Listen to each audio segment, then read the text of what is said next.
Hello welcome back. ഈ വീഡിയോയിലൂടെ ആരാണ് IT എടുക്കേണ്ടത്, ആരാണ് പോളിടെക്നിക് എടുക്കേണ്ടതെന്നാണ് നമ്മൾ കൃത്യമായിട്ട് ഡിസ്കസ് ചെയ്യാൻ വേണ്ടി പോകുന്നത്. ഈ പോളിടെക്നിക്ക് നമ്മൾ പഠിക്കുമ്പോൾ അവിടെയുള്ള കോഴ്സിൻ്റെ സ്ട്രക്ചറിലും എക്സാമിൻ്റെ രീതിയിലും ഒക്കെ ഒരുപാട് വലിയ മാറ്റമുണ്ട്. അപ്പോൾ എന്ന് പറഞ്ഞാൽ നമ്മളത് പഠിക്കുമ്പോൾ നമുക്കത് പറ്റുമോ എന്ന് ആദ്യം നോക്കണം. 10ാം ക്ലാസ്സിൻ്റെയും +2ൻ്റെയും നിങ്ങളുടെ മാർക്കിൻ്റെ അടിസ്ഥാനത്തിൽ, നിങ്ങളുടെ പഠന നിലവാരത്തിൻ്റെ അടിസ്ഥാനത്തിലും ഒക്കെ നമുക്കത് തീരുമാനിക്കാം. തീർച്ചയായിട്ടും ഈ വീഡിയോയിലൂടെ അതിനെക്കുറിച്ച് മുഴുവനായിട്ട് ഡിസ്കസ് ചെയ്യുന്നുണ്ട്. ജോലി സാധ്യതകളെക്കുറിച്ച് ഡിസ്കസ് ചെയ്യുന്നുണ്ട്, എക്സാം രീതികളെ പറ്റിയിട്ട് ഡിസ്കസ് ചെയ്യുന്നുണ്ട്. അപ്പോൾ നമുക്ക് എന്ത് ചെയ്യാം, അത് മുഴുവനായിട്ടൊന്ന് നോക്കിയിട്ട് വരാം. Okay, welcome back to the another episode. ഞാൻ അൽഹസൻ. ഈ ചാനൽ വഴി നമ്മൾ പ്രധാനമായിട്ട് ചെയ്യുന്നത് IT, പോളിടെക്നിക്, ടെക്നിക്കൽ ഹൈസ്കൂൾ, അങ്ങനെ ടെക്നിക്കൽ കരിയറുമായി ബന്ധപ്പെട്ടുകൊണ്ടുള്ള വീഡിയോകളൊക്കെ തന്നെയാണ്. സോ നമുക്ക് ടോപ്പിക്കിലേക്ക് തിരിച്ചു വരാം. ഇന്നിപ്പോൾ 10ാം ക്ലാസ്സും +2 ഒക്കെ കഴിഞ്ഞവർ IT, പോളിടെക്നിക് കോഴ്സുകളൊക്കെ നോക്കുന്നുണ്ട്. ഇതിൽ ഏത് തിരഞ്ഞെടുക്കണം എന്നത് തമ്മിൽ എന്ത് ചെയ്യുന്നു, കമ്പയർ ചെയ്തുകൊണ്ടിരിക്കുന്നു. ഏതാണ് നല്ലത് എന്നൊക്കെ പലരും ചോദിക്കാൻ തുടങ്ങിയിട്ടുണ്ട്. അപ്പോൾ ഏറ്റവും പ്രധാനപ്പെട്ട ഒരു കാര്യം, പണ്ടത്തെ പോലെ +2 കഴിഞ്ഞിട്ട് ഇനി ഡിഗ്രിക്ക് തന്നെ പോകണമെന്ന് എല്ലാവരും ഒന്നും ചിന്തിക്കുന്നില്ല. കുറേയധികം ആളുകൾ എന്താണ്, ഒരു തൊഴിലധിഷ്ഠിത കോഴ്സ് പഠിക്കാമെന്നും സ്കിൽ ഡെവലപ്മെൻറ്റ് റിലേറ്റഡ് കോഴ്സുകൾ പഠിക്കാമെന്നൊക്കെ തീരുമാനിച്ചിട്ടുണ്ട്. അപ്പോൾ അതിൻ്റെയൊക്കെ ഭാഗമായിട്ട് ITIയും പോളിടെക്നിക്കും ഒക്കെ എന്ത് ചെയ്യുന്നുണ്ട്, അന്വേഷിക്കുന്നുണ്ട് എന്നുള്ളതാണ് ഒരു യാഥാർത്ഥ്യം. അപ്പോൾ നമുക്ക് അതിലേക്ക് വരാം. ഒന്നാമതായിട്ട് എൻ്റെ ഒരു പേഴ്സണൽ എക്സ്പീരിയൻസിൽ നിന്നുമാണ് ഞാൻ ഈ വീഡിയോയിൽ സംസാരിക്കാൻ വേണ്ടി പോകുന്നത്. ഞാൻ 10ാം ക്ലാസ്സിന് ശേഷം +2 ഹ്യൂമാനിറ്റീസ് ആണ് എടുത്തിട്ടുണ്ടായിരുന്നത്. 10ാം ക്ലാസ് മലയാളം മീഡിയം ആയിരുന്നു, ഹ്യൂമാനിറ്റീസും അതുപോലെ തന്നെ മലയാളം മീഡിയം ആയിരുന്നു. അതുകൊണ്ട് തന്നെ ഇംഗ്ലീഷിൽ ഞാൻ അത്ര ബെറ്റർ ആയിരുന്നില്ല. ആ +2 കഴിയുന്ന സമയത്തും അത്ര ബെറ്റർ ആയിരുന്നില്ല. സോ അതിനുശേഷം ഞാൻ 2 വർഷം ദൈർഘ്യമുള്ള ITയിലെ ഫിറ്റർ എന്ന് പറയുന്ന കോഴ്സാണ് ചെയ്തത്. പിന്നീട് അപ്രന്റീസ്ഷിപ്പ് ചെയ്യുകയുണ്ടായി. 1 വർഷം ദൈർഘ്യത്തിൽ അപ്രന്റീസ്ഷിപ്പ് ഒരു എഞ്ചിനീയറിംഗ് കോളേജിൽ നിന്ന് ചെയ്തു, ഫിറ്റർ ബേസിക്കിൽ. പിന്നെ 3 മാസം CNC കോഴ്സ് ചെയ്തിട്ടുണ്ടായിരുന്നു കോയമ്പത്തൂരുള്ള ഒരു സ്ഥാപനത്തിൽ നിന്ന്. അതിനുശേഷം PSC എക്സാം എഴുതിയിട്ട് എനിക്ക് ഫിറ്റർ എന്ന കോഴ്സ് വെച്ചിട്ട് ഒരു ഗവൺമെൻറ് ജോലി കിട്ടുകയുണ്ടായി. പിന്നീട് വർക്കിംഗ് പ്രൊഫഷണലായിട്ട്, അതായത് ഈവനിങ് ആയിട്ട് ITയിലെ 2 വർഷം കോഴ്സ് പഠിച്ചതുകൊണ്ട് തന്നെ എനിക്ക് 2ാം വർഷത്തിൽ നേരിട്ട് പോളിടെക്നിക്കിൽ പ്രവേശനം നേടാൻ സാധിച്ചിരുന്നു. അപ്പോൾ പോളിടെക്നിക്കിലും ഇരുന്നിട്ടുള്ള എക്സ്പീരിയൻസ് ഉണ്ട്. അപ്പോൾ അതിൽ നിന്നുകൊണ്ട് നിങ്ങൾക്ക് ഏത് കോഴ്സാണ് വേണ്ടതെന്ന് ഞാൻ ഈ ഒരു വീഡിയോയിലൂടെ പറയാൻ ശ്രമിക്കാം. നിങ്ങൾക്ക് തീർച്ചയായിട്ടും ഒന്ന് ഫൈൻഡ് ഔട്ട് ചെയ്യാൻ പറ്റുമെന്നാണ് ഞാൻ വിശ്വസിക്കുന്നത്. ഒന്നാമതായിട്ട് എൻ്റെ ഒരു കാര്യം എടുക്കുകയാണെന്നുണ്ടെങ്കിൽ, ഞാൻ ആദ്യം തന്നെ പറഞ്ഞു, ഞാനൊരു ഹ്യൂമാനിറ്റീസ് ബാക്ക്ഗ്രൗണ്ടിൽ നിന്നാണ് വരുന്നത്. മലയാളം മീഡിയം സ്റ്റുഡൻ്റ് ആയിരുന്നു. അപ്പോൾ ഞാൻ +2 കഴിഞ്ഞിട്ടാണ് നേരെ പോളിടെക്നിക്കിന് പോയിരുന്നത് എങ്കിൽ എനിക്ക് ഉറപ്പായിട്ടും പറയാൻ സാധിക്കും. അതുപോലെ തന്നെ ഞാൻ സ്വയം സമ്മതിക്കുന്നതുമായിട്ടുള്ള കാര്യം, പറയാൻ മടിയില്ലാത്തൊരു കാര്യമാണ്, ഞാൻ ഒരുപാട് സപ്ലികൾ മേടിക്കാൻ സാധ്യതയുണ്ടായിരുന്നു. ഞാൻ പോളിടെക്നിക്കിനാണ് പോയതെങ്കിൽ. ഞാൻ മെക്കാനിക്കൽ എഞ്ചിനീയർ ആണ് എടുത്തത്. പക്ഷേ അത് പോളിടെക്നിക് എടുത്തത് +2വിന് ശേഷമാണെന്നുണ്ടെങ്കിൽ എനിക്ക് അങ്ങനെ വരാൻ സാധ്യതയുണ്ടായിരുന്നു. കാരണം എന്താണെന്നുള്ളത് സിമ്പിളായിട്ട് ഞാൻ വരുന്ന ഭാഗങ്ങളിൽ പറയാട്ടോ. അപ്പോൾ ITI എന്ന് പറഞ്ഞു കഴിഞ്ഞാൽ 2 വർഷത്തെ കോഴ്സാണ് ഞാൻ ചെയ്തത്.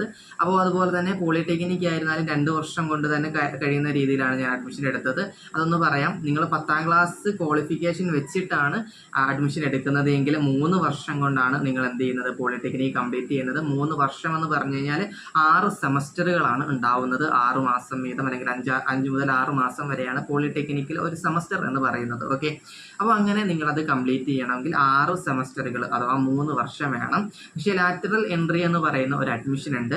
അത് +2 സയൻസോ വൊക്കേഷണൽ ഹയർ സെക്കൻഡറി സയൻസോ അല്ലെങ്കിൽ ITയിലെ 2 വർഷ കോഴ്സുകൾ കഴിഞ്ഞവർക്കുമാണ് അത്തരത്തിൽ എന്ത് ചെയ്യുന്നത്, അഡ്മിഷന് പ്രവേശിക്കാൻ സാധിക്കുന്നത്. ഇപ്പോൾ അഡ്മിഷനൊക്കെ നിങ്ങൾക്ക് എന്ത് ചെയ്യാം, ശ്രമിക്കാവുന്നതാണ്. അപ്പോൾ അതിൽ വളരെ കുറഞ്ഞ സീറ്റ് മാത്രമേ ഉണ്ടാവുള്ളൂ. അതായത് ഒരു മെക്കാനിക്കൽ എഞ്ചിനീയറിംഗ് എന്ന ബ്രാഞ്ചിന് 60 സീറ്റ് മുഴുവനായിട്ടുണ്ട് എന്നുണ്ടെങ്കിൽ അതിലെ 10% സീറ്റ് മാത്രം, അഥവാ 6 സീറ്റുകൾ മാത്രമേ ഇത്തരത്തിൽ പ്രവേശനത്തിന് വേണ്ടി ഉണ്ടായിരിക്കുള്ളൂ. അങ്ങനെ 6 സീറ്റുകൾ തന്നെ 50% സീറ്റ് ITI കഴിഞ്ഞവർക്കും 50% സീറ്റ് +2 VHSC കഴിഞ്ഞവർക്കുമാണ്. അതായത് 2 പേർ കൂടെ 3 സീറ്റുകൾ വീതം. അപ്പോൾ തന്നെ നിങ്ങൾക്ക് മനസ്സിലാവും, അത്രയും ഹൈ മാർക്ക് ഉണ്ടെങ്കിൽ എന്ത് ചെയ്യുള്ളൂ, അതിന് അഡ്മിഷൻ കിട്ടുകയുള്ളൂ. അത് മനസ്സിലായല്ലോ അല്ലേ? അപ്പോൾ നമുക്ക് നേരെ എന്ത് ചെയ്യാം, ബാക്കി കാര്യങ്ങളിലേക്ക് ഡിസ്കസ് ചെയ്യാം. അപ്പോൾ ആരാണ് പോളിടെക്നിക് എടുക്കേണ്ടത്, ആരാണ് ITI എടുക്കേണ്ടത് എന്നതാണ് നമ്മൾ എന്ത് ചെയ്യുന്ന ഡിസ്കസ് ചെയ്യാൻ വേണ്ടി പോകുന്നത്. ഒന്നാമതായിട്ട് നിങ്ങൾ 10ാം ക്ലാസ്സിലും പ്ലസ് ടുവിലും അധികം പഠിക്കാത്ത, അല്ലെങ്കിൽ മുന്നോട്ടായിരുന്നാലും അധികം പഠിക്കാൻ താല്പര്യപ്പെടാത്ത, അല്ലെങ്കിൽ അത്രയും എഫർട്ട് ഇടാത്ത ഒരാളാണെന്നുണ്ടെങ്കിൽ പോളിടെക്നിക് എന്നത് വളരെയധികം ബുദ്ധിമുട്ടായിരിക്കും പാസ്സാവാൻ വേണ്ടിയിട്ട്. ഞാൻ ആദ്യം തന്നെ പറഞ്ഞു, 2 കോഴ്സുകളും ചെയ്തിട്ടുണ്ട്. പോളിടെക്നിക്കിലേക്ക് വന്നു കഴിഞ്ഞാൽ ഇപ്പം ഞാൻ നേരെ 3ാം സെമസ്റ്ററിൽ കയറി. 3ാം സെമസ്റ്ററിലുള്ള സബ്ജക്റ്റുകൾ എന്ന് പറയുമ്പോൾ മെക്കാനിക്കൽ എഞ്ചിനീയറിംഗ് ആണ് ഉദാഹരണമായിട്ട് പറയുന്നത് ഞാൻ, അതായതുകൊണ്ട്. അപ്പോൾ ഒന്നാമതായിട്ട് സ്ട്രെങ്ത് ഓഫ് മെറ്റീരിയൽ എന്ന് പറയുന്ന ഒരു സബ്ജക്റ്റിൽ 4 മൊഡ്യൂളുകളാണ് ഉണ്ടാവുന്നത്. ഓക്കെ, രണ്ടാമത്തെ സബ്ജക്റ്റ് ആയിട്ടുള്ള electric, basic electric, fundamental electric എന്ന് പറയുന്ന ഒരു സബ്ജക്റ്റ് ഉണ്ടായിരുന്നു. അതിലും ഇതുപോലെ എല്ലാത്തിലും 4 മൊഡ്യൂളുകളാണുള്ളത്. 3ാമത്തെ സബ്ജക്റ്റ് എന്ന് പറയുന്നത് മെഷീൻ ടൂൾസും 4ാമത്തത് മെറ്റീരിയൽ സയൻസുമാണ്. ഇതുപോലെ തന്നെ ഇതുമായി ബന്ധപ്പെട്ടുകൊണ്ടുള്ള ഇലക്ട്രിക്കിന് ലാബ് ഉണ്ടായിരിക്കും, അതുപോലെ തന്നെ മെറ്റീരിയൽ സയൻസുമായി ബന്ധപ്പെട്ടുകൊണ്ടുള്ള ലാബ്, വർക്ക്ഷോപ്പ് എന്ന് പറയുന്ന ലാബ് ഒക്കെ ഉണ്ടായിരിക്കും. ഓക്കെ, അപ്പം ഈ ഒരു പരീക്ഷ നടത്തുന്നത് ഒന്ന് ഇംഗ്ലീഷിലാണ്. രണ്ടാമതായിട്ട് 75 മാർക്കിൻ്റെ ക്വസ്റ്റ്യൻ ആണ് ഉള്ളത് എങ്കിൽ അതിൽ 30 മാർക്കോളമാണ് പാസ്സാവാൻ വേണ്ടത്. ഡിസ്ക്രിപ്റ്റീവായിട്ടായിരിക്കും, അതായത് കൂടുതൽ ചോദ്യങ്ങൾ വരുന്നത് എന്താണ്, എഴുതാൻ വേണ്ടിയിട്ടായിരിക്കും വരുന്നത്. ഇനി 1 വേർഡ് ആണെങ്കിൽ തന്നെ 9ഓളം ക്വസ്റ്റ്യൻ ഉണ്ട്. അതിനകത്ത് എന്തുണ്ടാവില്ല, ഓപ്ഷൻസ് ഉണ്ടാവില്ല, നമ്മളെ മെമ്മറിയിൽ നിന്ന് എഴുതേണ്ടതായിട്ട് വരും. ഓക്കെ, അപ്പോൾ അതാണ് പോളിടെക്നിക്കിൻ്റെ ഒരു ഇത്. ഇനി നിങ്ങൾ 3ാം സെമസ്റ്ററിൽ നിന്നും 4ാം സെമസ്റ്ററിൽ പോകുമ്പോൾ ഇപ്പോൾ 3ാം സെമസ്റ്ററിൽ പഠിച്ച ഒരു സബ്ജക്റ്റുകളുമല്ല 4ാം സെമസ്റ്ററിൽ വരുന്നത്. 4ാമത്തെ സെമസ്റ്ററിൽ വരുമ്പോഴത്തേക്കിനും സബ്ജക്റ്റുകൾ 3ാമത്തതിൽ നിന്ന് മാറി, അതായത് 3ാമത്തെ സെമസ്റ്ററുമായിട്ട് യാതൊരു ബന്ധവുമില്ല. 4ാമത്തെ പുതിയ വിഷയങ്ങളാണ്. അപ്പോൾ ഹൈഡ്രോളിക് ഉണ്ടാകും, തെർമൽ എഞ്ചിനീയറിംഗ് ഉണ്ടാവും, അങ്ങനെ ഒരു ഓട്ടോമൊബൈൽ ഉണ്ടാവും, അങ്ങനെ സബ്ജക്റ്റുകൾ, അതിൻ്റെ ലാബുകൾ അത്യാവശ്യം നല്ല പാട് തന്നെയാണ്. തെർമൽ എഞ്ചിനീയറിംഗ് ഒക്കെ നല്ല പ്രോബ്ലമാറ്റിക് ആണ്. മാത്സ് അല്ലെങ്കിൽ സയൻസ് ബാക്ക്ഗ്രൗണ്ട് ഇഷ്ടപ്പെടാത്തവർക്ക് അത്ര സ്യൂട്ട് ആവുന്ന ഒരു കോഴ്സ് അല്ല. അപ്പം ഞാൻ ഹ്യൂമാനിറ്റീസ് എടുത്ത പ്രധാന കാരണം എനിക്ക് സയൻസ് അത്ര ഇഷ്ടമല്ലായിരുന്നു എന്നതുകൊണ്ട് മാത്രമാണ്. പക്ഷേ കറങ്ങി തിരിഞ്ഞ് ഇവിടെ വന്നപ്പോൾ തീർച്ചയായിട്ടും ഇതൊക്കെ പഠിക്കേണ്ടി വന്നു. അത്യാവശ്യം നിങ്ങൾ എഫർട്ട് ഇടുകയാണെന്നുണ്ടെങ്കിൽ ജയിക്കും, പക്ഷെ അത് ഇടണം എന്നതാണ് ഇവിടുത്തെ പ്രധാന പോയിന്റ് എന്ന് പറയുന്നത്. പഠിക്കാൻ തയ്യാറാകണം എന്നതാണ് പ്രധാന പോയിന്റ്, പഠിക്കാനുണ്ട് എന്നതാണ് പ്രധാന പോയിന്റ്, പഠിക്കാതെ ജയിക്കില്ല എന്നുള്ളതാണ് പ്രധാന പോയിന്റ്. ഓക്കെ, അതുപോലെ തന്നെ പ്രോബ്ലമാറ്റിക് ഒക്കെയാണ്, വെറുതെ ജയിക്കില്ല എന്നുള്ളതാണ് പ്രധാന പോയിന്റ്. നിരുത്സാഹപ്പെടുത്തുന്നതല്ല, അതാണ് റിയാലിറ്റി എന്ന് പറയുന്നത്. ഇനി 5ാമത്തെ സെമസ്റ്ററിലേക്ക് പോകുമ്പോൾ അവിടെ എന്താണ്, 4ാമത്തെയും 3ാമത്തെയും സെമസ്റ്ററുമായിട്ട് ബന്ധമില്ല. അടുത്ത 5ാമത്തെ സെമസ്റ്ററിൽ പുതിയ കാര്യങ്ങളാണ്. ഇനി 1ഉം 2ഉം സെമസ്റ്ററിൽ എന്താണെന്ന് പറയാം. ഫിസിക്സ്, കെമിസ്ട്രി, മാത്സ് തുടങ്ങിയിട്ടുള്ള സബ്ജക്റ്റുകളൊക്കെയാണ് എന്ത് ചെയ്യുന്നത്, 1ാമത്തെയും 2ാമത്തെയും സെമസ്റ്ററുകളിലൊക്കെ വരുന്നത്. അപ്പോൾ എന്താണ്, അതും പഠിക്കേണ്ടി വരും എന്നുള്ളതാണ് പ്രധാനപ്പെട്ട ഒരു കാര്യം. ഇനി നമ്മുടെ ITI എന്ന് പറഞ്ഞു കഴിഞ്ഞാൽ ഇതുപോലെ ഒന്നുമല്ല. ITIയിൽ 2 വർഷത്തെ കോഴ്സ് ഞാൻ പഠിച്ചപ്പോൾ 1ാം വർഷം ഒരു ട്രേഡ് തിയറി ഉണ്ട്, 2ാം വർഷം ട്രേഡ് തിയറി ഉണ്ട്. ഇപ്പോൾ ഫിറ്റർ കോഴ്സ് ആണെങ്കിൽ ഫിറ്ററിൻ്റെ ട്രേഡ് തിയറി, ഇലക്ട്രീഷ്യൻ കോഴ്സ് ആണെങ്കിൽ ഇലക്ട്രീഷ്യൻ്റെ ട്രേഡ് തിയറി. അതായത് നിങ്ങൾ എടുക്കുന്ന ഒരു ട്രേഡിൽ ഇൻ ഡെപ്തിൽ നിങ്ങൾ എന്ത് ചെയ്യുക, ഒരു സ്കിൽഡ് പ്രൊഫഷൻ ആയിട്ട് മാറുകയാണ്, ഒരു ക്രാഫ്റ്റ് മാൻ ആയിട്ട് മാറുകയാണ്, ഒരു സ്കിൽഡ് ടെക്നീഷ്യൻ ആയിട്ട് മാറുകയാണ്. അപ്പോൾ ആ ഒരു ഒരെണ്ണമാണ് നിങ്ങൾ എന്ത് ചെയ്യുക, ഡെപ്തിൽ പഠിക്കാൻ പോകുന്നത്.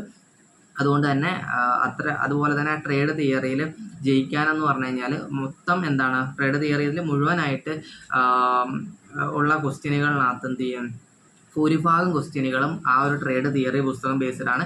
പിന്നെ ഒരു 12 മാർക്കിന് കാൽക്കുലേഷൻ ക്വസ്റ്റ്യനും, അതായത് സിമ്പിൾ 10th ലെവൽ മാത്സിൻ്റെ ക്വസ്റ്റ്യനും, പിന്നെ ഒരു 12 മാർക്കിന് എഞ്ചിനീയറിംഗ് ഡ്രോയിങ്ങിൻ്റെ തിയറി മോഡൽ ക്വസ്റ്റ്യൻസും ആണുള്ളത്. എല്ലാത്തിനും ഓപ്ഷൻസ് ഉണ്ടായിരിക്കും. പിന്നെ ഏറ്റവും പ്രധാനമായിട്ട് ജയിക്കാൻ വേണ്ടിയിട്ട് ക്വസ്റ്റ്യൻ ബാങ്ക് എന്ന് പറയുന്ന ഒരു സംഭവമുണ്ട് ഓരോ ട്രേഡിനും. ആ ക്വസ്റ്റ്യൻ ബാങ്കിൽ 10,000-ഓളം ക്വസ്റ്റ്യൻസ് ഒക്കെ ഉണ്ടായിരിക്കും. ആ ക്വസ്റ്റ്യൻസിനകത്തു നിന്നുള്ള ക്വസ്റ്റ്യനുകൾ തന്നെയാണ് എക്സാമിന് വരുന്നത്. അപ്പോൾ ക്വസ്റ്റ്യൻ ബാങ്ക് പഠിച്ചു കഴിഞ്ഞാൽ എന്ത് ചെയ്യാൻ പറ്റും, ജയിക്കാനുള്ള മാർക്ക് അതിൽ നിന്ന് കിട്ടും എന്നതാണ് അതിൻ്റെ ഏറ്റവും വലിയൊരു റിയാലിറ്റി എന്ന് പറയുന്നത്. സോ ഒരാളും തോക്കില്ല. അതായത് എനിക്ക് ജയിക്കണം എന്ന് ഒരാൾ വിചാരിച്ചു കഴിഞ്ഞാൽ ഒരു 10 ദിവസമെങ്കിലും പ്രിപ്പയർ ചെയ്ത് കഴിഞ്ഞാൽ അവർ തോക്കാൻ സാധ്യത വളരെ കുറവാണ്. പ്രത്യേകിച്ചും ആ വ്യക്തി സെർച്ച് ചെയ്യുകയാണെന്നുണ്ടെങ്കിൽ ഈ ചാനലിൽ നിന്ന് തന്നെ വീഡിയോകൾ ആൾക്ക് കിട്ടും. സോ ആ വീഡിയോ കണ്ടു കഴിഞ്ഞാൽ ഡെഫിനറ്റ്ലി ജയിക്കും. എങ്ങനെ മെറ്റീരിയലൊക്കെ ഡൗൺലോഡ് ചെയ്യണം എന്നുള്ള വീഡിയോകളൊന്നും നമ്മൾ ചെയ്തിട്ടുണ്ട്. അപ്പോൾ സിമ്പിളായിട്ട് അത് മാത്രം പഠിച്ചാൽ ജയിക്കും. ട്രേഡ് തിയറിയാണ് ജയിക്കാൻ ആകെ പാടുള്ളത്. അത് ഇങ്ങനെ ചെയ്ത് കഴിഞ്ഞാൽ ജയിക്കുകയും ചെയ്യും. സോ പെട്ടെന്ന് ജയിക്കും, ഒരു പാടുമില്ല. കാരണം ITI മെയിനായിട്ട് ഫോക്കസ് ചെയ്യുന്നത് സ്കിൽഡ് ആണ്, അതായത് പ്രാക്ടിക്കലാണ്. സോ പ്രാക്ടിക്കലാണ് കൂടുതൽ മാർക്ക്. ട്രേഡ് തിയറിക്ക് 100 മാർക്ക് എന്തോ ഉള്ളൂ, പ്രാക്ടിക്കലിന് 250 മാർക്കാണുള്ളത്. സോ അതെന്ന് പറഞ്ഞു കഴിഞ്ഞാൽ നമ്മൾ സ്ഥിരം വർക്ക്ഷോപ്പിൽ പോയിട്ട് ഏറ്റവും കൂടുതൽ സമയം നമ്മൾ പ്രാക്ടിക്കലാണ് ചെയ്യുന്നത്. അപ്പോൾ എന്ത് ചെയ്യും, അത് നമ്മൾ പഠിച്ചിട്ടുണ്ടായിരിക്കും, അതും എന്ത് ചെയ്യും, നമ്മൾ സിമ്പിളായിട്ട് ജയിക്കും. സോ IT എന്ന് പറഞ്ഞു കഴിഞ്ഞാൽ ജയിക്കാൻ വളരെ എളുപ്പമാണ് എന്നുള്ളത് ഒന്നാമതായിട്ട് മനസ്സിലാക്കുക. അപ്പോൾ കോഴ്സുമായി ബന്ധപ്പെട്ട ജയവുമായി ബന്ധപ്പെട്ടുള്ള കാര്യങ്ങൾ മനസ്സിലായെങ്കിൽ ആരാണിത് സെലക്ട് ചെയ്യേണ്ടതെന്ന് നിങ്ങൾക്ക് മനസ്സിലായിട്ടുണ്ടാകും. പഠിക്കാൻ അത്യാവശ്യം ഓക്കെ ആയിട്ടുള്ളവർ മാത്രം എന്തെടുക്കേണ്ടതുള്ളൂ, പോളിടെക്നിക് എടുക്കേണ്ടതുള്ളൂ. IT എന്ന് പറഞ്ഞു കഴിഞ്ഞാൽ കൂടുതൽ സമയം പ്രാക്ടിക്കലാണ്, അതൊരു പ്രാക്ടിക്കൽ ഓറിയൻറ്റഡ് ആയിട്ടുള്ള എഡ്യൂക്കേഷൻ സമ്പ്രദായമാണ്. അപ്പോൾ എന്താണ്, നിങ്ങൾക്കൊരു സ്കിൽഡ് പ്രൊഫഷൻ ആവാം, അതോടൊപ്പം തന്നെ അതുമായി ബന്ധപ്പെട്ടുകൊണ്ടുള്ള ട്രേഡ് തിയറിയും പഠിക്കാൻ വേണ്ടി പറ്റും. അതുപോലെ തന്നെ ഫിറ്റർ, വെൽഡർ, ഇലക്ട്രീഷ്യൻ ഇങ്ങനെയുള്ള IT-യിലുള്ള കോഴ്സുകളൊന്നും പോളിടെക്നിക്കുകളിൽ ലഭ്യമാകില്ല. അവിടെ ഉണ്ട് electrical engineering, civil engineering, mechanical engineering. ഇതൊന്നും ഇത്തരത്തിലുള്ള സ്കിൽഡ് ടെക്നീഷ്യൻ കോഴ്സുകളല്ല. അത് കുറച്ച് എന്താണ്, അതിൻ്റെ ഒരു തിയറിറ്റിക്കൽ ബേസ്ഡ് കുറച്ച് ഹയർ സ്റ്റഡിയാണ്. അത് IT-യുടെ കോഴ്സുകളുമായിട്ട് താരതമ്യം ചെയ്യേണ്ടതില്ല. ഓക്കെ, അടുത്ത തൊഴിൽ സാധ്യതകളിലേക്കാണ് നമ്മൾ പോകാൻ പോകുന്നത്. IT ആണെന്നുണ്ടെങ്കിലും പോളിടെക്നിക് ആണെന്നുണ്ടെങ്കിലും കൂടുതലായിട്ട് ബ്ലൂ കോളർ ജോബുകൾ എന്ന് പറയും. വൈറ്റ് കോളർ ജോബ് എന്ന് പറഞ്ഞു കഴിഞ്ഞാൽ എന്താണെന്ന്, ബ്ലൂ കോളർ ജോബ് എന്താണെന്ന് നിങ്ങൾക്ക് അറിയാം. വൈറ്റ് കോളർ ജോബ് എന്ന് പറഞ്ഞു കഴിഞ്ഞാൽ അതെന്താണ്, ഇപ്പോൾ അഡ്മിനിസ്ട്രേറ്റീവ് വർക്കുകളോ അല്ലെങ്കിൽ എന്താണ്, അതായത് കൂടുതൽ മെക്കാനിക്കൽ പരമായിട്ടുള്ള എന്താണ് വർക്കുകൾ ചെയ്യാത്ത രീതിയിലുള്ള ജോബുകളെയാണ് അങ്ങനെ പറയുന്നത്. ബ്ലൂ കോളർ എന്ന് പറഞ്ഞു കഴിഞ്ഞാൽ നമ്മൾ എന്ത് ചെയ്യുക, അത്തരത്തിൽ വർക്ക് ചെയ്യുന്ന ജോലികളെയാണ് അങ്ങനെ പറയുന്നത്. അപ്പോൾ IT-കൾ കഴിഞ്ഞ ആൾക്ക് എന്ന് പറഞ്ഞു കഴിഞ്ഞാൽ ഗവൺമെൻറ് ജോബുകളുണ്ട്, പ്രൈവറ്റ് ജോബുകളുണ്ട്, അബ്രോഡേക്കുള്ള പുറത്തേക്കുള്ള ജോബുകളും ഉണ്ട്. അപ്പം IT കഴിഞ്ഞ് ഗവൺമെൻറ് ജോലി നോക്കുന്നവർക്ക്, ഞാനൊരു ഗവൺമെൻറ് എംപ്ലോയി ആണ്, ഗവൺമെൻറ് ജോലികൾ നോക്കുമ്പോൾ നമ്മൾ ട്രേഡ് സെലക്ട് ചെയ്യുമ്പോൾ വളരെ പ്രത്യേകം അത് ശ്രദ്ധിക്കണം. കാരണം 70-ലധികം കോഴ്സുകൾ കേരളത്തിലുണ്ടെങ്കിലും ഗവൺമെൻറ് ജോലിക്ക് വേണ്ടിയിട്ട് നമ്മൾ ചൂസ് ചെയ്യുമ്പോൾ അതിൽ വളരെ കുറഞ്ഞ ട്രേഡുകൾ മാത്രമേ അതിനുള്ള അവസരങ്ങൾ നമുക്ക് നൽകുന്നുള്ളൂ. ഇപ്പോൾ ഞാൻ ഫിറ്റർ ആണെന്ന് പറഞ്ഞുവെങ്കിലും ഫിറ്റർ ട്രേഡ് എടുക്കുന്നവർക്ക് ഗവൺമെൻറ്റിൽ സെൻട്രൽ ഗവൺമെൻറ് ജോലികൾക്കുള്ള സാധ്യത വളരെ കൂടുതലാണ്. ISRO, DRDO, റെയിൽവേ അങ്ങനെ ഒരുപാട് സ്ഥാപനങ്ങളുണ്ട്. പക്ഷേ കേരള ഗവൺമെൻറ് ജോലികൾ വളരെ കുറവാണ്. ഓക്കെ, ദെൻ നിങ്ങൾ ഇലക്ട്രീഷ്യൻ ട്രേഡാണ് എടുക്കുന്നതെങ്കിൽ നിങ്ങൾക്ക് ഗവൺമെൻറ് ജോലി കേരളത്തിലും സെൻട്രലിലും അത്യാവശ്യം ഉണ്ടായിരിക്കും. ഓക്കെ, നിങ്ങൾ സർവേയറോ സിവിലോ എടുക്കുന്നതെങ്കിൽ കേരള ഗവൺമെൻറ് ജോലി കൂടുതലായിട്ടുണ്ടാവും, പക്ഷേ സെൻട്രൽ ഗവൺമെൻറ് കുറവായിരിക്കും. അങ്ങനെ പല പല രീതിയിലാണ് ഇത് കിടക്കുന്നത്. അപ്പം അങ്ങനെ സെലക്ട് ചെയ്ത് വേണം എടുക്കാൻ വേണ്ടിയിട്ട്. ഇനി അടുത്ത ഒരു കാര്യമെന്ന് പറയുന്നത് പ്രൈവറ്റ് ജോലിയാണ്. പ്രൈവറ്റ് ജോലിയുടെ കാര്യം എടുക്കുമ്പോഴും ഇതുപോലെ തന്നെയാണ്. ഒരുപാട് ട്രേഡുകളുണ്ട്, ചില കോഴ്സുകൾക്ക് എപ്പോഴും അവസരങ്ങൾ ഉണ്ടായിരിക്കും. ഫോർ എക്സാമ്പിൾ ഇലക്ട്രീഷ്യൻ എടുക്കുന്ന ആൾക്ക് കേരള ഗവൺമെൻറ് ജോലിയുണ്ട്, സെൻട്രൽ ഗവൺമെൻറ് ജോലിയുണ്ട്, സ്വദേശത്തുള്ള ഇലക്ട്രീഷ്യൻ പണികൾ ഒരുപാടുണ്ട്, വിദേശത്തും ഇലക്ട്രീഷ്യൻ ജോബുകൾ ഒരുപാടുണ്ട്, അതായത് പ്രൈവറ്റ് സെക്ടറിൽ ഒരുപാടുണ്ട് എന്നർത്ഥം. ഫിറ്റർ എടുക്കുന്ന ഒരാളെ സംബന്ധിച്ച് അതൊരു ഓൾറൗണ്ടറാണ്. മെക്കാനിക്കൽ ഇൻഡസ്ട്രികളിൽ ഫിറ്റർ ഇല്ലാതെ ഒരു പരിപാടി ഇല്ല എന്നാണ് പറയുന്നത്. എല്ലായിടവും വേക്കൻസികൾ ഉണ്ടായിരിക്കും, പക്ഷേ സെൽഫ് എംപ്ലോയ്മെൻറ്റിലേക്ക് വരുമ്പോൾ ഇലക്ട്രീഷ്യനെ പോലെ പെട്ടെന്ന് ജോലി കണ്ടെത്താൻ സാധിക്കുന്നുണ്ടാവില്ല എക്സ്പീരിയൻസ് ആയതിനു ശേഷം. അതുപോലെ തന്നെ എന്താണ്, പുറത്തേക്കൊക്കെ നമുക്ക് സാധ്യതകൾ ധാരാളമാണ്. വെൽഡർ എടുത്തു കഴിഞ്ഞാൽ പുറത്തേക്കാണ് ഏറ്റവും കൂടുതൽ സാലറി ബേസ്ഡ് എന്തുള്ളത് സാധ്യതയുള്ളത്. അങ്ങനെ ട്രേഡുകൾ എടുക്കുമ്പോൾ എന്ത് ചെയ്യുക, ഓരോന്നും നോക്കേണ്ടതായിട്ട് അനിവാര്യമായിരിക്കും. ഇനി നമ്മൾ പോളിടെക്നിക്കിൻ്റെ കേസിലേക്ക് വന്നു കഴിഞ്ഞാൽ നിങ്ങളൊരു പ്രൈവറ്റ് ജോലി ഉദ്ദേശിച്ചിട്ടാണ് കോഴ്സ് ചെയ്യുന്നത്, നിങ്ങൾക്ക് അത്യാവശ്യം പഠിക്കാനും ഒക്കെയാണ് എങ്കിൽ IT എടുക്കുന്നത് വരെ പോളിടെക്നിക് എടുത്തു കഴിഞ്ഞാൽ നിങ്ങൾക്ക് എന്ത് ചെയ്യാൻ വേണ്ടി പറ്റും, ഒരു സൂപ്പർവൈസറി റോൾ വരെയൊക്കെ ചെയ്യാൻ വേണ്ടി പറ്റും. അതായത് നിങ്ങളിപ്പോൾ ടെക്നീഷ്യനായിട്ട് കയറിയെന്ന് വിചാരിക്കുക, അല്ലെങ്കിൽ നിങ്ങൾക്ക് ബോത്ത് ടെക്നീഷ്യനായിട്ടും സൂപ്പർവൈസറി ആയിട്ടും നിങ്ങൾക്ക് കയറാൻ വേണ്ടി പറ്റും. അല്ലെങ്കിൽ നിങ്ങൾക്ക് ഒരു സ്ഥാപനത്തിൽ നിങ്ങൾ കുറച്ചാൾ വർക്ക് ചെയ്തിട്ട് നിങ്ങൾക്ക് ഹയർ പ്രൊമോഷൻ സൂപ്പർവൈസറിലേക്ക് പോകാൻ വേണ്ടി പറ്റും. അതായത് കുറച്ചുകൂടി ഹയർ പോസ്റ്റിലേക്ക്, കുറച്ചുകൂടി സാലറി ഉള്ള പോസ്റ്റിലേക്ക്, അതുപോലെ തന്നെ കുറച്ചുകൂടി എന്താണ്, നിങ്ങൾക്ക് ടെക്നീഷ്യൻ എന്നതിൽ നിന്ന് കുറച്ചുകൂടി മുകളിലേക്ക് പോകാൻ വേണ്ടി പറ്റും. ഓക്കെ, ഇനി അബ്രോഡ് നോക്കുകയാണെന്നുണ്ടെങ്കിൽ അതുപോലെ തന്നെയാണ് പോളിടെക്നിക്കിലും സാധ്യതകളുള്ളത്. ഓക്കെ, സോ ഗവൺമെൻറ് ജോലികൾ നോക്കുമ്പോഴും നമ്മൾ സെലക്ട് ചെയ്യേണ്ടത് ചില കോഴ്സുകൾ മാത്രമാണ് അതിന് ഉപകരിക്കുക. അപ്പം സിവിൽ എഞ്ചിനീയറിംഗ് എടുക്കുന്നവർ കേരളത്തിൽ അത്യാവശ്യം ചാൻസ് ഉണ്ട്, ഇലക്ട്രിക്കൽ എഞ്ചിനീയറിംഗ് എടുക്കുന്നവർക്കുണ്ട്, മെക്കാനിക്കൽ എഞ്ചിനീയറിംഗ് എടുക്കുന്നവർക്കുണ്ട്. പക്ഷേ കമ്പ്യൂട്ടർ സയൻസ് ആണ് എടുക്കുന്നതെങ്കിൽ ഗവൺമെൻറ് മേഖലയിലുള്ള സാധ്യത കുറവാണ്, പ്രൈവറ്റ് മേഖലയിലാണ് കൂടുതൽ സാധ്യത ഉള്ളത്.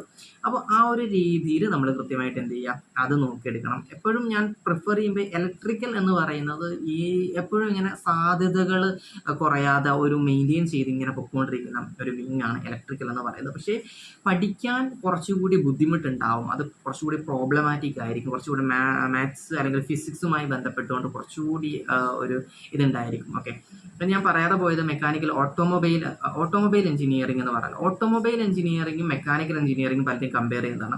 മെക്കാനിക്കൽ എഞ്ചിനീയറിംഗ് എടുത്തു കഴിഞ്ഞാൽ നിങ്ങൾക്ക് നേരെ ഓട്ടോമൊബൈൽ വിങ്ങിലേക്കും എന്ത് ചെയ്യാൻ വേണ്ടി പറ്റും, പോകാൻ വേണ്ടിയിട്ട് സാധിക്കും. പക്ഷെ ഓട്ടോമൊബൈൽ എടുത്തു കഴിഞ്ഞാൽ നിങ്ങൾക്ക് ഓട്ടോമൊബൈൽ ചെയ്യാം, മെക്കാനിക്കിലേക്കുള്ള സാധ്യതകൾ കുറവാണ്. മെക്കാനിക്ക് എടുക്കുമ്പോൾ നിങ്ങൾക്ക് എന്ത് ചെയ്യാം, എങ്ങോട്ട് വേണമെങ്കിലും പോകാൻ വേണ്ടി പറ്റുമെന്നത് മനസ്സിൽ. ഇപ്പം ഗവൺമെൻറ് ജോലി, കേരളത്തിലെ ഗവൺമെൻറ് ജോലി തന്നെ ഞാനൊരു ഉദാഹരണമായിട്ട് എടുക്കാം. നിങ്ങൾ മെക്കാനിക്കൽ എഞ്ചിനീയറിംഗ് എടുത്ത ആളാണെന്നുണ്ടെങ്കിൽ പല ഓട്ടോമൊബൈൽ കാർക്ക് അപ്ലൈ ചെയ്യാൻ പറ്റുന്ന പോസ്റ്റുകളും നിങ്ങൾക്ക് എന്ത് ചെയ്യാൻ വേണ്ടി പറ്റും, എഴുതാൻ പറ്റി വരും. പക്ഷേ ഓട്ടോമൊബൈൽ എടുത്ത ആളുകൾക്ക് മെക്കാനിക്കൽ എടുത്തവരുടെ പരീക്ഷ എഴുതാൻ പറ്റണമെന്നില്ല. അപ്പോൾ അങ്ങനെ ഒരു കാര്യം ഇവിടെ ഉണ്ട് എന്നുള്ളത് നമ്മൾ പ്രത്യേകം ശ്രദ്ധിക്കണം. പക്ഷേ നിങ്ങളൊരു ഓട്ടോമൊബൈൽ മേഖലയിൽ മാസ്റ്റർ ചെയ്യാനോ അല്ലെങ്കിൽ അവിടെ നിങ്ങൾക്ക് പെർഫോം ചെയ്യാനോ അവിടെ നിങ്ങൾക്ക് ഉയർന്നു പോകാനോ ആണെങ്കിൽ ഓട്ടോമൊബൈൽ ഇൻഡസ്ട്രിക്ക് വേണ്ടി ഓട്ടോമൊബൈൽ തന്നെ എടുക്കണം. ഓക്കെ, നിങ്ങളുടെ ലക്ഷ്യം ഓട്ടോമൊബൈൽ ഇൻഡസ്ട്രി ആണെങ്കിൽ ഓട്ടോമൊബൈൽ തന്നെ എടുക്കണം. ഓക്കെ, അങ്ങനെ നമുക്ക് കോഴ്സുകളൊക്കെ സെലക്ട് ചെയ്യാണ്ട് പറ്റും. ഒരുപാട് കാര്യങ്ങൾ നമ്മൾ സംസാരിച്ചു. ആര് IT എടുക്കണമെന്നും ആര് പോളിടെക്നിക് എടുക്കണമെന്നും നിങ്ങൾക്ക് മനസ്സിലായെന്ന് വിചാരിക്കുന്നു. കുറച്ചൊക്കെ സാധ്യതകൾ ഗവൺമെൻറ്റിലും പ്രൈവറ്റിലും ഉള്ളതും എങ്ങനെ അത് സെലക്ട് ചെയ്യണം എന്നുള്ളതിനെ പറ്റിയിട്ട് സംസാരിച്ചു. അപ്പോൾ അത്യാവശ്യം ഇതൊക്കെ തന്നെയാണ് നമുക്ക് ഈ വീഡിയോയിലൂടെ പറയാനുണ്ടായിരുന്നത്. ഇനി എന്തെങ്കിലും നിങ്ങളുടെ ഭാഗത്തു നിന്നുള്ള അറിയാനുള്ള സംശയങ്ങളോ കാര്യങ്ങളോ ഉണ്ടെന്നുണ്ടെങ്കിൽ തീർച്ചയായിട്ടും കമൻറ്റ് സെക്ഷനിൽ നിങ്ങൾക്ക് ചോദിക്കാവുന്നതാണ്. ഞാൻ കഴിവതും മറുപടി പറയാൻ ശ്രമിക്കാം. തീർച്ചയായിട്ടും മറ്റൊരു വീഡിയോയിലൂടെ കാണാം എന്ന പ്രതീക്ഷയോട് കൂടിയിട്ട് ഈ വീഡിയോ അവസാനിപ്പിക്കുകയാണ്. Thank you so much.